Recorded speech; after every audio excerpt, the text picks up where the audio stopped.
A beige barren wall along bustling University Avenue was a frequent target for vandals.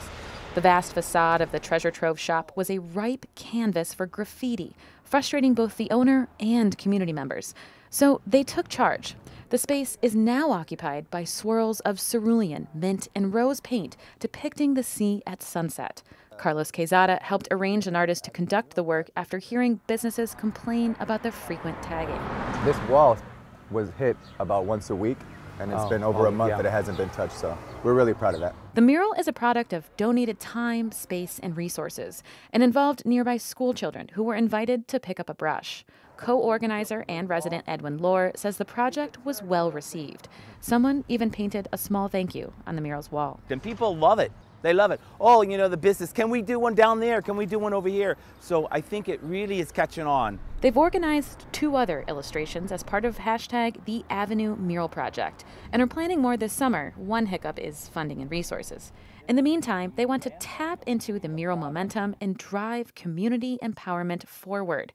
Quezada thought, what better way to do that than host a party? To be able to bring them together and combine all the strengths of the community, I think is what would bring up the residents and then bring people in so they can see it as another place to go, just like Pacific Beach or Chula Vista or North Park. And he knew the perfect place to host it, beneath the Love City Heights mural at a once vacant lot recently transformed into a community space.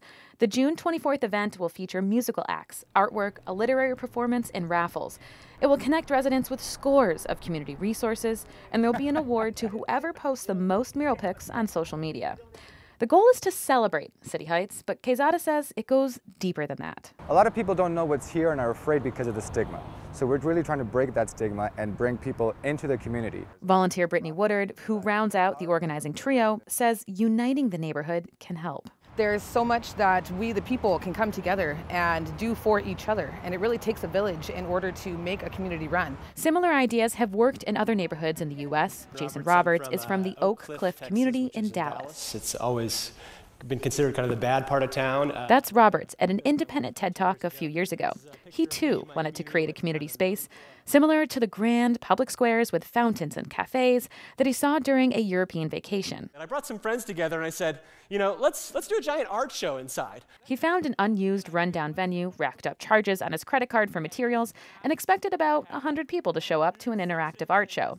But turnout was 7 times that. So at that point we learned, wow, if somebody just stands up and takes an initiative and starts just giving people an idea to change the perception of a place, it makes a huge difference. Robert says the facility became a regular space for public gatherings, so he kept going and eventually earned his community a multi-million-dollar grant. He now leads a national nonprofit that encourages similar grassroots action across the country.